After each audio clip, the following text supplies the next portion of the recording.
Nous écoutons la catéchèse du pape François à Rome le 21 décembre 2022, précédée de la lecture d'un passage du psaume 118, versets 33 à 35 et 105.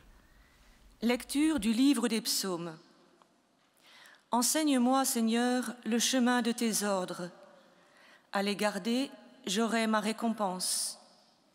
Montre-moi comment garder ta loi, que je l'observe de tout cœur. Guide-moi sur la voie de tes volontés, là je me plais. Ta parole est la lumière de mes pas, la lampe de ma route. Parole du Seigneur.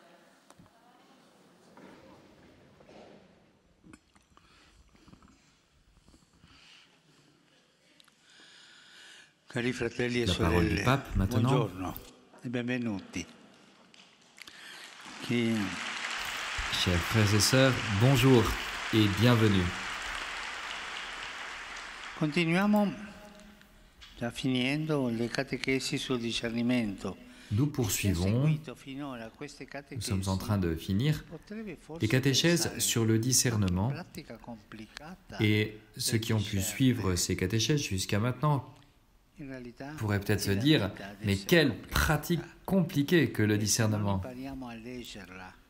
Que de discerner. En réalité, c'est la vie qui est compliquée, et si nous n'apprenons pas à la lire compliquée comme elle est, nous risquons de la gaspiller, de la vivre avec des expédients qui finissent par nous démoraliser. Lors de notre première rencontre, nous avons constaté que chaque jour, que nous le voulions ou non, nous accomplissons toujours des actes de discernement dans ce que nous mangeons, dans ce que nous lisons au travail, dans nos relations, partout. La vie nous place toujours face à des choix et si nous ne les accomplissons pas consciemment, à la fin, c'est la vie qui choisit pour nous et qui nous conduit là où nous ne voudrions pas aller. Cependant, le discernement ne se fait pas seul. Aujourd'hui, nous nous penchons plus spécifiquement sur quelques aides qui peuvent faciliter cet exercice de discernement indispensable dans la vie spirituelle, même si d'une manière ou d'une autre, nous les avons déjà rencontrés au cours de ces catéchèses. Mais une synthèse peut beaucoup nous aider. Une première aide indispensable est de mettre au regard de la parole de Dieu et de la doctrine de l'Église. Elle nous aide à lire ce qui se passe dans nos cœurs, en apprenant à reconnaître la voix de Dieu et à la distinguer des autres voix, qui semble s'imposer à notre attention, mais qui à la fin nous laisse confus et confondus. La Bible nous avertit que la voix de Dieu retentit dans le calme, dans l'attention, dans le silence. Pensons à l'expérience du prophète Élie. Le Seigneur le lui parle, non pas dans le vent qui fend les pierres, ni dans le feu ou le tremblement de terre, mais il lui parle dans une brise légère. C'est une très belle image qui nous fait comprendre comment Dieu parle. La voix de Dieu ne s'impose pas. La voix de Dieu est discrète, respectueuse. Et je me permettrai de dire que la voix de Dieu est humble. Et précisément pour cette raison, elle est apaisante. Et ce n'est que dans la paix que nous pouvons entrer au plus profond de nous-mêmes et reconnaître les désirs authentiques que le Seigneur a placés dans nos cœurs. Mais très souvent, il n'est pas facile d'entrer dans cette paix du cœur parce que nous sommes pris par tant de choses toute la journée. Mais non, s'il vous plaît, calme-toi un peu. Entre en toi-même. 2 minutes. Arrête-toi. Regarde ce que ressent ton cœur. Et faisons-le, frères et sœurs. Cela pourra beaucoup nous aider parce que, en ce moment de calme, alors immédiatement, la voix de Dieu qui nous dit « Mais regarde cela, ce que tu es en train de faire est bien ». Laissons venir la voix de Dieu dans le calme. Il nous attend pour cela. Pour le croyant, la parole de Dieu n'est pas juste un texte à lire. La parole de Dieu est une présence vivante. Elle est une œuvre de l'Esprit Saint qui réconforte, qui instruit, qui porte la lumière, la force, la fraîcheur et la joie de vivre. Le goût de vivre, lire la Bible, lire un passage ou deux petits passages de la Bible, ce sont comme des petits télégrammes de Dieu qui t'arrivent droit au cœur. Et la parole de Dieu est un peu, et je n'exagère pas, est un peu un avant-goût du paradis. Et c'est ce qu'avait bien compris un grand saint et pasteur, Ambroise, l'évêque de Milan, qui écrivait « Quand je lis la divine écriture, Dieu revient se promener dans le paradis terrestre. » Avec la Bible, nous ouvrons la porte à Dieu qui se promène, c'est intéressant. Cette relation affective avec la Bible, avec l'Écriture, l'Évangile, nous conduit à vivre une relation d'affection avec le Seigneur Jésus. Il ne nous faut pas avoir peur de cela. Le cœur parle au cœur. Et c'est une autre aide indispensable et qui n'est pas toujours évidente. Nous pouvons souvent avoir une idée déformée de Dieu. Le voir comme un juge un peu maussade, sévère, prêt à nous prendre en défaut.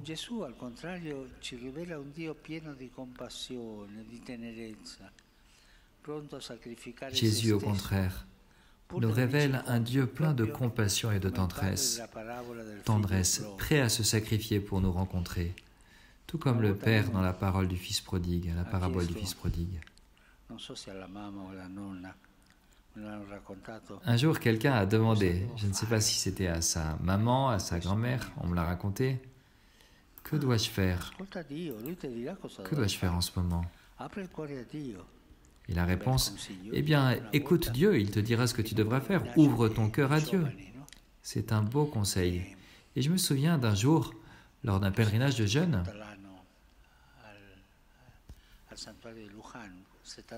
c'est un pèlerinage qui se fait tous les ans au sanctuaire de Luján, à 70 km de Buenos Aires.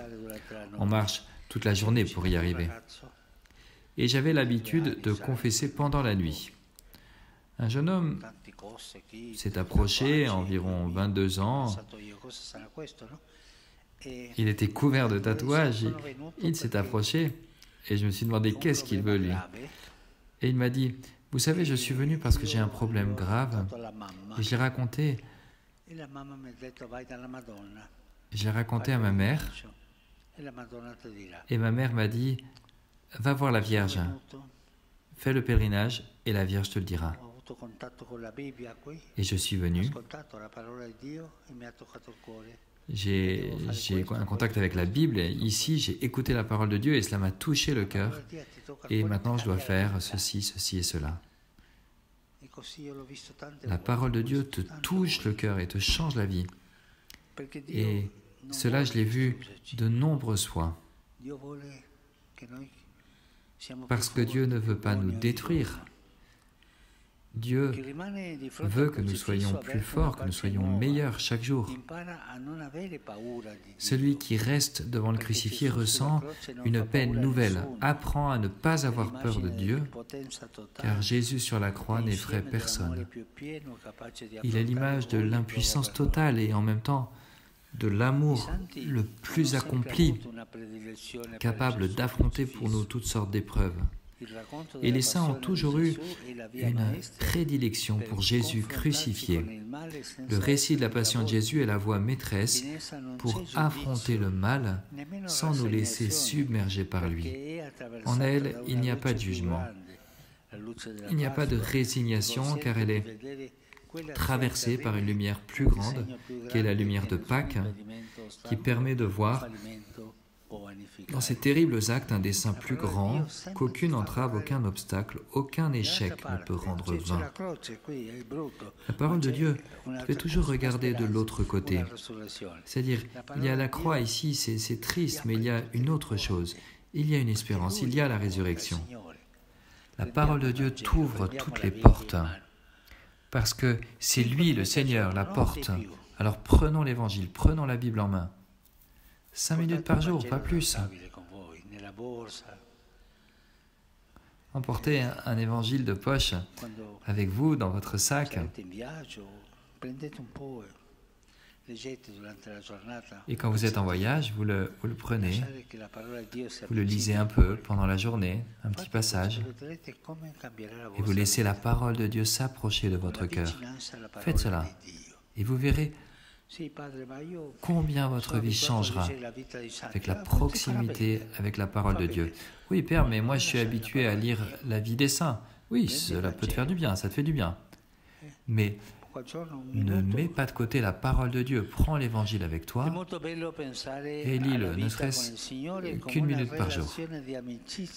Il est très beau de penser à la vie avec le Seigneur comme à une relation d'amitié qui grandit jour après jour. Y avez-vous déjà pensé? L'amitié avec Dieu, c'est ça la voie. Pensons à Dieu qui nous aime, Dieu qui veut que nous soyons ses amis. L'amitié avec Dieu a la capacité de changer ton cœur. C'est l'un des grands dons de l'Esprit Saint. La piété a donc qui nous permet de reconnaître la paternité de Dieu. Nous avons un Père tendre, un Père affectueux, un Père qui nous aime, qui nous a toujours aimés. Quand on en fait l'expérience, et le cœur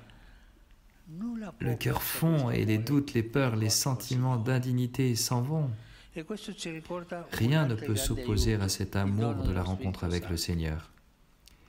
Et cela nous rappelle une autre grande aide, le don de l'Esprit Saint, qui est présent en nous, qui nous instruit, qui rend vivante la parole que nous lisons, qui suggère de nouveaux sens, qui ouvre des portes qui semblaient fermées, qui indique des chemins de vie là où il ne semblait y avoir que ténèbres et confusion. Et alors je vous le demande, est-ce que vous priez le Saint-Esprit? Mais qui est ce grand inconnu? Nous prions le Père, oui, notre Père, nous prions Jésus, mais nous oublions l'Esprit. Un jour, je faisais la catéchèse aux enfants et je leur ai posé la question. Alors, lequel d'entre vous sait qui est l'Esprit Saint? Et un enfant dit, moi je sais. Alors, qui est-il? Et alors il me répond, le paralytique. Il avait entendu le paraclet et il pensait que c'était un paralytique, un paralysé. Et souvent, ça me fait réfléchir. Pour nous, l'esprit est là, mais c'est comme si c'était une personne qui ne compte pas. Et l'Esprit Saint est celui qui donne vie à ton âme. Laisse-le entrer. Parlez avec l'Esprit comme vous parlez avec le Père, comme vous parlez avec le Fils. Parlez avec l'Esprit Saint qui n'a rien de paralysé. En lui est la force de l'Église, c'est lui qui te fait avancer. L'Esprit Saint est le discernement en action, la présence de Dieu en nous. Il est le plus grand don, le cadeau que le Père accorde à ceux qui le lui demandent.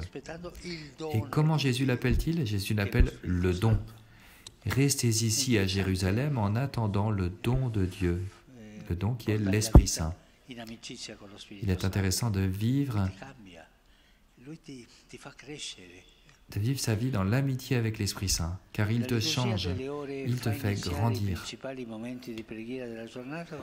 La liturgie des heures fait commencer les principaux moments de prière de la journée par cette invocation « Dieu, viens à mon aide, Seigneur, à notre secours. Seigneur, aide-moi, car seul, je ne peux pas continuer, je ne peux pas aimer, je ne peux pas vivre. » Cette invocation de salut est la prière qui jaillit du plus profond de notre être. Le discernement a pour but de reconnaître le salut opéré par le Seigneur dans ma vie. Il me rappelle que je ne suis jamais seul et que si je lutte, c'est que l'enjeu est important. L'Esprit Saint est toujours avec nous. Oh Père, j'ai fait une chose mauvaise, je dois aller me confesser, je ne peux rien faire. Mais tu as fait quelque chose de mauvais? Alors parle avec l'Esprit qui est avec toi et dis-lui, aide-moi, j'ai fait cette chose très mauvaise, mais n'efface pas le dialogue avec l'Esprit Saint. Père, j'ai commis un péché mortel. C'est pas grave, parle avec lui pour qu'il t'aide à recevoir le pardon. Ne jamais abandonner ce dialogue avec l'Esprit Saint. Et avec ces aides que le Seigneur nous donne, il ne nous faut pas avoir peur. En avant, courage et dans la joie.